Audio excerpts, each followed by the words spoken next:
Hello friends, welcome back to my YouTube channel. মই অনুৰাগ শৰ্মা আপোনালোক সকলোকে পুনৰবাৰ স্বাগতম জনাইছো মোৰ YouTube চেনেলটোলৈ। আজি মই আপোনালোকৰ সন্মুখত এটা নতুন ভিডিঅ' উপস্থিত হৈছো আৰু আজিৰ ভিডিঅ'টোত মই আপোনালোকৰ সৈতে শ্বেয়াৰ কৰিম, ডিসকাস কৰিম কেইটামান ৰিক্ৰুটমেন্ট নটিফিকেশন। সেই ৰিক্ৰুটমেন্ট নটিফিকেশনখন কিটা আহিছে গুৱাহাটী হাইকোৰ্টৰ ফালৰ পৰা।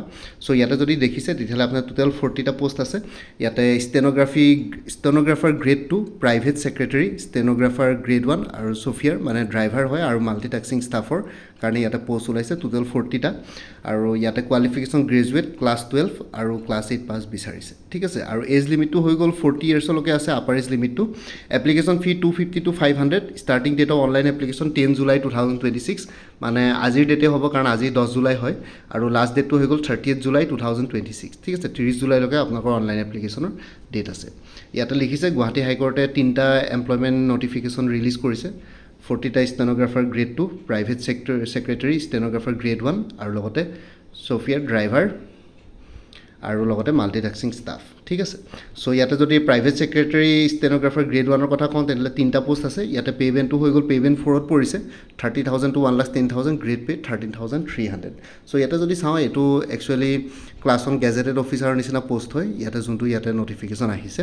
ইয়াতে OBC MOBCৰ কাৰণে আপাৰ এজ লিমিটটো আছে 41 ইয়াৰ্ছ, ST প্লেইনছ ST হিলছৰ কাৰণে 43 ইয়াৰ্ছ আৰু PWDৰ কাৰণে 48 ইয়াৰ্ছ। এডুকেশ্যন কোৱালিফিকেশ্যনটো বিচাৰিছে কেণ্ডিডেটজন মিনিমাম বেচেলাৰ্ছ ডিগ্ৰী হ'ব লাগিব ৰিকগনাইজ ইউনিভাৰ্চিটিৰ পৰা আৰু প্ৰিফাৰেবলি ডিপ্ল'মা থাকিব লাগিব ষ্টেনোগ্ৰাফিত in English with minimum speed of 120 word per minute in shorthand and 50 word per minute on a computer. ঠিক আছে, শ্বৰ্ট হেণ্ডত আপোনালোকে 120 মিনিট লাগিব মেনুৱেলি, 120 ৱৰ্ডছ পাৰ মিনিট আৰু লগতে যদি কম্পিউটাৰত টাইপিং কৰিব দিয়ে তেনেহ'লে 50 ৱৰ্ড পাৰ মিনিট লাগিব। চ' যথেষ্ট ফাষ্ট হ'ব লাগিব। কম্পিউটাৰটো 50 ৱৰ্ড পাৰ মিনিটটো ইমানো ইজি নহয়। 30টা ৱৰ্ড যদি আপোনালোকে কোনোবাই কৰিব পাৰে কম্পিউটাৰ সেইটো বহুত, কিন্তু ইয়াতে 50 ৱৰ্ড পাৰ মিনিট বিচাৰিছে কম্পিউটাৰত। আৰু ডিউ ৱেইটেজ ইজ গিভেন টু এ ল গ্ৰেজুৱেট। ঠিক আছে, কাৰোবাৰ যদি ল গ্ৰেজুৱেট থাকে তেতিয়াহ'লে তেওঁক ডিউ ৱেইটেজ দিব বুলি কৈছে। এনেই চাব গ'লে বেলেগ গ্ৰেজুৱেটেও অন্য যোনখিনি জেনেৰেল বেচেলাৰ্ছ ডিগ্ৰী হোল্ডাৰ আছে তেওঁলোকে এপ্লাই কৰিব পাৰিব, কিন্তু ল গ্ৰেজুৱেট থাকিলে মানে ইয়াতে ডিউ ৱেইটেজ দিব বুলি কৈছে। আৰু ছফিয়াৰ যোনযোৰ আছে পোষ্ট সেইটো হ'ল ড্ৰাইভাৰৰ পোষ্ট, এটাই আছে। পে'মেণ্ট 2ত পৰিছে 14,000 to 70,000, গ্ৰেড পে 5,200। এইটো ক্লাছ 3 পোষ্ট হয়। আৰু ইয়াতে যদি এজ লিমিটটো চাওঁ আনৰিজাৰ্ভৰ 40 years, OBC MOBC 43 years, SC ST 45 years আৰু PWBDৰ কাৰণে 50 ইয়াৰ্ছ আছে। আৰু এই নটিফিকেশ্যনখিনি আপোনালোকে গুৱাহাটী হাইকোৰ্টৰ অফিচিয়েল ৱেবছাইটত পাই যাব বাৰু গোটেইখিনি নটিফিকেশ্যন। চ' মই জাষ্ট ইয়াতে একেলগে গোটেইখিনি নটিফিকেশ্যন আছিলে আছাম কেৰিয়াৰৰ ৱেবছাইটটোৰ পৰা মই লৈছোঁ এইখিনি। চ' ইয়াতে আপোনালোকৰ গোটেইখিনি একেলগে মই কৈ দিছোঁ আৰু কাৰণ এটা এডভাৰটাইজমেণ্ট বেলেগকৈ বনোৱা নাই, ভিডিঅ' একেলগে দি দিছোঁ। আপোনালোকে গুৱাহাটী হাইকোৰ্টৰ অফিচিয়েল ৱেবছাইটটোলৈ গ'লে মানে এইখিনি নটিফিকেশ্যন পাই যাব। আৰু ইয়াতে যোনটো ছফিয়াৰ বা ড্ৰাইভাৰৰ পোষ্ট আছে তাতে candidate must possess minimum education qualification of class 10 মানে ক্লাছ 10 পাছ বিচাৰিছে HSLC from a recognised board, SEBA CBSE যিয়ে নহওক, আৰু লগতে ভেলিড LMV ড্ৰাইভিং লাইচেঞ্চ লাগিব, লাইট মটৰ ভেহিকুলৰ ড্ৰাইভিং লাইচেঞ্চ এখন লাগিব, issued by competent authority. Competent authority মানে আমাৰ ইয়াতে ডিষ্ট্ৰিক্ট ট্ৰেন্সপৰ্ট অফিচাৰ DTOয়ে ইছ্যু কৰা। আৰু মাল্টিটাস্কিং ষ্টাফৰ যোনটো পোষ্ট আছে সেইটো এটাই পোষ্ট আছে। এইটো পে'মেণ্ট 1ত পৰিছে 12,000 to 52,000, গ্ৰেড পে 3,900। এইটো যোনটো মাল্টিটাস্কিং ষ্টাফ হয় এইটো একচুৱেলি গ্ৰেড 4 পোষ্ট হয়, আপোনালোকৰ পিয়নৰ নিচিনা লেভেলৰ পোষ্ট হ'ব। এইটো গ্ৰেড 4 পোষ্ট হয়। ইয়াতো এজ লিমিট আপাৰ এজ লিমিটটো 40 ইয়াৰ্ছলৈকে আছে। OBC MOBCৰ কাৰণে upper age limit 43 years, SC ST 45 years, PWBDৰ কাৰণে 50 ইয়াৰ্ছ। আৰু কেণ্ডিডেটজনৰ মিনিমাম কোৱালিফিকেশ্যন ইয়াতে বিচাৰিছে ক্লাছ 8 পাছ বিচাৰিছে, ক্লাছ 8 ষ্টেণ্ডাৰ্ড। ঠিক আছে, education qualification of class 8 standard and those who have pass SSLC class 12 for above are ineligible. ঠিক আছে, আৰু কোনোবাই যদি ক্লাছ 12 বা তাতকৈ ওপৰলৈকে কোৱালিফিকেশ্যন আছে তেওঁলোকৰ ইনএলিজিবল। চ' ইয়াতে ক্লাছ 8 পাছ বা ক্লাছ 8ৰ পৰা ক্লাছ 11লৈকে পঢ়া বিচাৰিছে। কোনোবাই যদি হাই ছেকেণ্ডেৰী পাছ কৰিছে তেওঁলোক এই পষ্টটোৰ কাৰণে ইনএলিজিবল বুলি কৈছে। Those who have pass SSLC মানে ক্লাছ 12 বা হাই ছেকেণ্ডেৰীৰ কথা কৈছে। কোনোবাই যদি হাই ছেকেণ্ডেৰী পাছ কৰিছে বা তাতকৈ এবভ কোৱালিফিকেশ্যন আছে বেছি তেতিয়াহ'লে তেওঁলোকে ইনএলিজিবল। আৰু ষ্টেনোগ্ৰাফাৰ গ্ৰেড 2 যোনটো আছে সেইটো 35টা পোষ্ট আছে।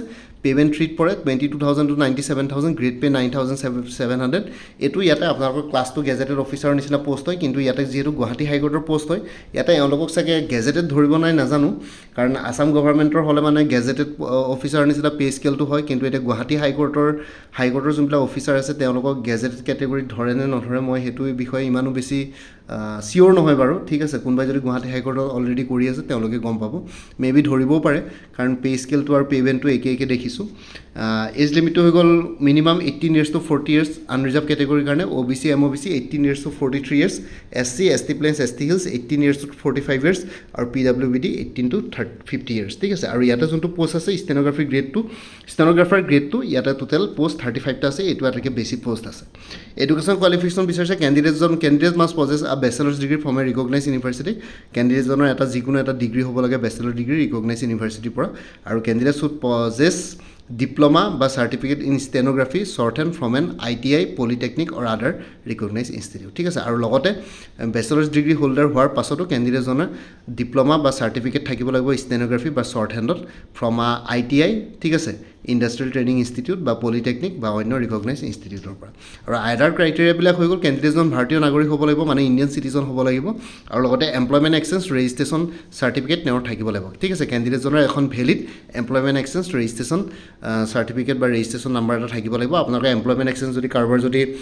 এক্সপায়াৰ্ড হৈ গৈছে তেনেহ'লে এমপ্লয়মেণ্ট এক্সচেঞ্জটো ৰিনিউ কৰি ল'ব কাৰণ উইদাউট ৰিনিউ এমপ্লয়মেণ্ট এক্সচেঞ্জৰ যোনটো ৰেজিষ্ট্ৰেশ্যন নাম্বাৰ থাকে সেইটো যদি কেনেবাকৈ যদি ভেলিডিটি পাৰ হৈ গৈছে ৰিনিউ কাৰণে তেতিয়ালৈকে ইয়াতে একচেপ্ট নকৰে ঠিক আছে অফিচিয়েল লেংগুৱেজ প্ৰফিচিয়েঞ্চিৰ কথা কৈছে ষ্টেনোগ্ৰাফাৰ যোনটো গ্ৰেড 2 আছে সেইটো অফিচিয়েল লেংগুৱেজ প্ৰফিচিয়েঞ্চিৰ কথাটো ইয়াতে কৈছে the candidate should have knowledge of the official language of the state of Assam that is Assamese ঠিক আছে ইয়াতে অসমীয়াত আপোনালোকৰ অফিচিয়েল লেংগুৱেজৰ ইয়াতে নলেজ থাকিব লাগিব মানে অফিচিয়েল লেংগুৱেজৰ নলেজ মানে ইয়াতে ক'ব বিচাৰিছে যে আপোনালোকে আছামিজত ৰিডিং ৰাইটিং ঠিক আছে স্পিকিং এই তিনিটা বস্তু জানিব লাগিব এপ্লিকেশ্যন ফি কেইটা হৈ গ'ল SC ST Plains ST Hillsৰ কাৰণে 250 PWBD মানে পাৰ্চনছ উইথ বেঞ্চমাৰ্ক ডিচেবিলিটিৰ কাৰণে নীল আৰু আনৰিজাৰ্ভ আৰু OBCৰ কাৰণে 500 ঠিক আছে আৰু আপোনালোকে গুৱাহাটী হাইকোৰ্টৰ অফিচিয়েল ৱেবছাইটটোত গৈ পেলাই যোনটো ৰিক্ৰুইটমেণ্ট পৰ্টেল আছে তাতে চাব পাৰিব ঠিক আছে তাতে ৰিক্ৰুইটমেণ্টবিলাক ওলাইছে মই একেলগে গোটেইকেইটা এডভাৰটাইজমেণ্টৰ কথা কৈ দিছোঁ ষ্টাৰ্টিং ডেটটো হৈ গ'ল 10th of July 2026 মানে আজি ভিডিঅ'টো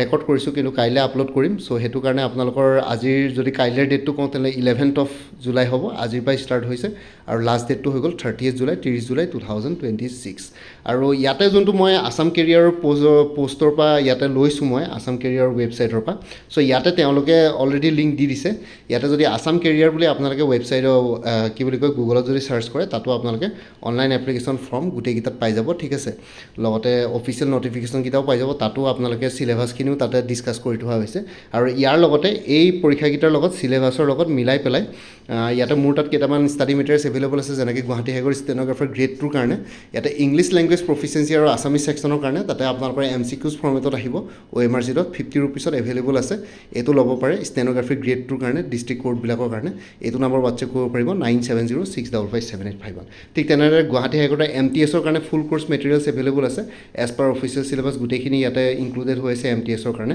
325 rupeesত এইটো নম্বৰ হোৱাটছএপ কৰিব আৰু লগতে যোনটো ছফিয়াৰ আছে ড্ৰাইভাৰ পোষ্ট আছে তাৰ কাৰণে ফুল কোৰ্চ মেটেৰিয়েলছ এভেইলেবল আছে 250 এইটো নম্বৰ হোৱাটছএপ কৰিব পাৰিব 9706557851 ঠিক আছে আৰু লগতে গুৱাহাটী হাইকোৰ্টৰ অন্যান্য আৰু কিছুমান এক্সামছৰ কাৰণে ষ্টাডি মেটেৰিয়েলছ এভেইলেবল আছে যেনেকৈ গুৱাহাটী হাইকোৰ্টৰ জুডিচিয়েল এছিষ্টেণ্টৰ কহিমা বেঞ্চৰ কাৰণে ফুল কোৰ্চ এভেইলেবল আছে 250 গুৱাহাটী হাইকোৰ্টৰ ল ক্লাৰ্কৰ ফুল কোৰ্চ এভেইলেবল আছে ইংলিছ জিকে এপ্টিটিউড আৰু আছামিছৰ ওপৰত 300 এইটো নম্বৰ হোৱাটছএপ কৰিব পাৰিব 9706557851 আৰু লগতে বাকী আপকামিং এক্সামছবিলাকৰ কাৰণে যদি প্ৰিপেৰেশ্যন কৰি আছে তেনেহ'লে APSC হোমগাৰ্ড ছাৰ্ভিচৰ ফুল কোৰ্চ এভেইলেবল আছে পেপাৰ 1 পেপাৰ 2 কাৰণে 275ত এইটো নম্বৰ হোৱাটছএপ কৰিব পাৰিব মোৰ ষ্টাডি মেটেৰিয়েলছবিলাক আপোনালোকে MCQs ফৰ্মেটত পাই যাব PDF ফৰ্মত আৰু লগতে যোনখিনি মেথছ এপ্টিটিউড ৰিজনিং আছে সেইখিনি step by step explanation formula গোটেইখিনি পাই যাব এজ পাৰ অফিচিয়েল চিলেবাছ গোটেইখিনি ষ্টাডি মেটেৰিয়েলছ ইয়াতে পাই যাব DSS DME গ্ৰেড 3 নন টেকনিকেলৰ কাৰণে 3খন প্ৰেক্টিছ মক পেপাৰ্ছ এভেইলেবল আছে 75 rupeesত উইথ এনচাৰ্ছ এইটো নম্বৰ হোৱাটছএপ কৰিব পাৰিব DSS DME গ্ৰেড 3 নন টেকনিকেলৰ যদি ফুল কোৰ্চ মেটেৰিয়েলছ লাগে 350 এভেইলেবল আছে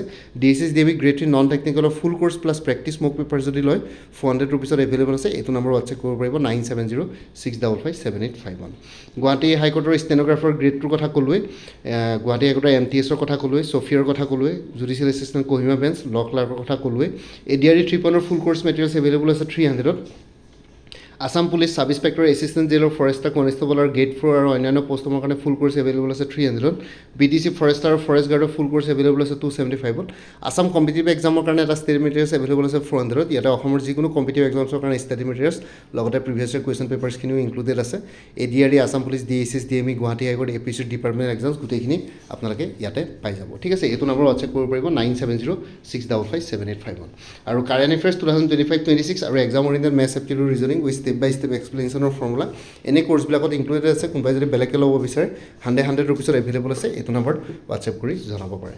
বাকী 34খন প্ৰিভিয়াছ কুৱেশ্যন পেপাৰ্ছৰ ছেটছ এভেইলেবল আছে উইথ এনচাৰ কিজ 125 ৰুপিছত। এইটো নাম্বাৰত হোৱাটছএপ কৰিব পাৰিব। PNRD আছামৰ ফুল কোৰ্চ এভেইলেবল আছে 250। আছাম ৱেৰহাউচ মেনেজাৰৰ পৰীক্ষা যিহেতু ছানডে আছে তাৰ কাৰণে ফুল কোৰ্চ মেটেৰিয়েলছ এভেইলেবল আছে 250।